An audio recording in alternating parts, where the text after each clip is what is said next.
ચૂંટણીમાં એમ ફેક્ટરની પણ ખૂબ જ બોલબાલા જોવા મળી। આ પરિણામથી એક વાત તો સ્પષ્ટ છે કે દિલ્હીની જનતાએ મોદીના નામ પર વિશ્વાસ મૂક્યો છે અને મત પણ આપ્યા છે। જો કે સાથે સાથે ભાજપને મહિલાઓના વોટ પણ એટલા જ મળ્યા છે। એટલું જ નહીં, મુસ્લિમ વિસ્તારોમાંથી પણ ભાજપને જીત મળી છે। એટલે જો દિલ્હીમાં ભાજપની જીત પાછળ એમ ફેક્ટરે કેવી રીતે ભજવી સૌથી મોટી ભૂમિકા।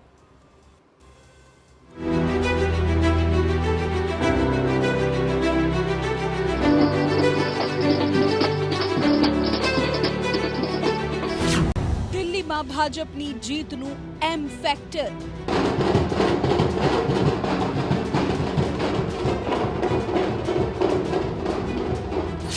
27 વર્ષ बाद દિલ્હીમાં ભાજપ સરકાર।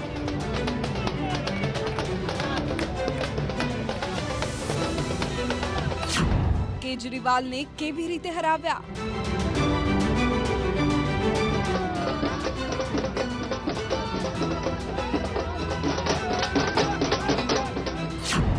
જીતમાં મહિલાઓની શું ભૂમિકા?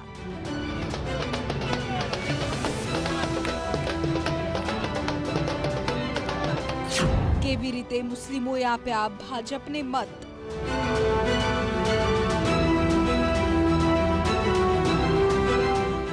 દિલ્હીમાં મોદીની લહેર જોવા મળી। લોકસભામાં તમામ 7 બેઠક જીત્યા બાદ વિધાનસભા ચૂંટણીમાં પણ જનતાએ મોદીના નામે જ મત આપ્યા અને કેજરીવાલ એન્ડ કંપનીને નકારી। દિલ્હીના પરિણામથી સ્પષ્ટ થઈ ગયું છે કે દિલ્હીના દિલમાં હવે માત્ર ને માત્ર મોદી જ છે।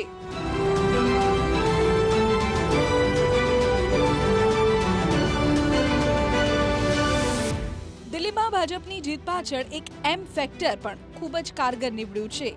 જીતનું એમ ફેક્ટર મહિલા વર્ગ।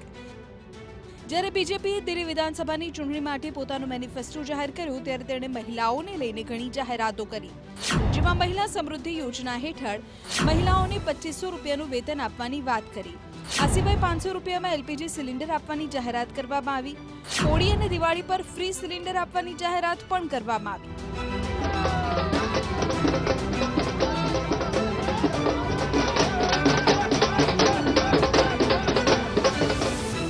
મધ્યપ્રદેશમાં લાડલી બહેન યોજના, મહારાષ્ટ્રમાં મુખ્યમંત્રી માજી લાડકી બહેન યોજના અને છત્તીસગઢમાં મહતારી વંદના જેવી યોજનાએ ચૂંટણી પરિણામમાં અસરકારક ભૂમિકા ભજવી હતી। હવે મહિલા સમૃદ્ધિ યોજનાએ દિલ્હી વિધાનસભાની ચૂંટણીમાં તેની અસર બતાવી છે, જેના પરિણામે આ વખતે દિલ્હીમાં મહિલા મતદારોએ રેકોર્ડ બ્રેક મતદાન કર્યું। મહિલા મતદારોએ ઇતિહાસ રચ્યો અને મતદાનમાં પુરુષોને હરાવ્યા। જીતનું એમ ફેક્ટર મધ્યમ વર્ગ। મોદી સરકારે ચૂંટણી પહેલા મધ્યમ વર્ગને પણ મોટી ભેટ આપી છે। બજેટમાં 12 લાખ રૂપિયા સુધીની આવકને ટેક્સ ફ્રી કરવામાં આવી છે। આ અંગે પીએમ મોદી કહ્યું હતું કે વિકસિત ભારતનું બજેટ 2025-26 આપણા દેશના મધ્યમ વર્ગને ઘણો ફાયદો કરાવશે। આંકડા દર્શાવે છે કે લગભગ 2.5 કરોડની વસ્તી ધરાવતા દિલ્હીમાં ટેક્સ મુક્તિ 67% વસ્તીને અસર કરી શકે છે। તેમજ ભાજપે તેના મેનિફેસ્ટોમાં ગરીબો, યુવાનો અને વૃદ્ધો માટે ઘણી જાહેરાતો પણ કરી હતી, જેમાં કામદારો માટે 5 લાખ રૂપિયાનો અકસ્માત વીમો, 50,000 યુવાનોને સરકારી નોકરી, યમુનાનો વિકાસ, 20 લાખ યુવાનો માટે રોજગારીનું સર્જન, 5 વર્ષમાં દિલ્હીની સમસ્યાનો અંત લાવવો, દિલ્હીમાં 5 લાખ રૂપિયાની મફત સારવાર, વરિષ્ઠ નાગરિકોનું પેન્શન દર મહિને ₹2,000 થી વધારી 2500 કરવામાં આવશે। 70 થી વધુ વર્ષના વરિષ્ઠ નાગરિકો, વિધવાઓ, નિરાધાર અને ત્યજી દેવાયેલી મહિલાઓનું પેન્શન 2500 થી વધારી 3000 પ્રતિ માસ કરવામાં આવશે।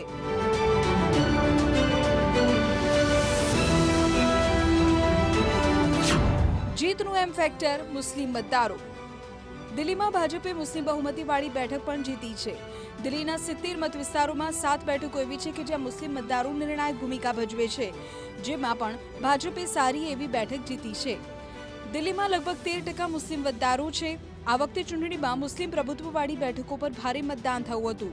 ભાજપને મળેલા મતો દર્શાવે છે કે આ વખતે પાર્ટીને મુસ્લિમોના સારા મત મળ્યા છે।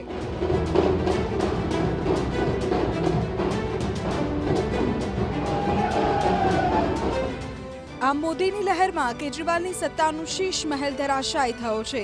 27 વર્ષના લાંબા ગાળા બાદ ભાજપે દિલ્હીમાં સત્તા મેળવી છે, જેમાં સૌથી મોટો શ્રેય વડાપ્રધાન નરેન્દ્ર મોદીનો છે। Bureau report, TV9।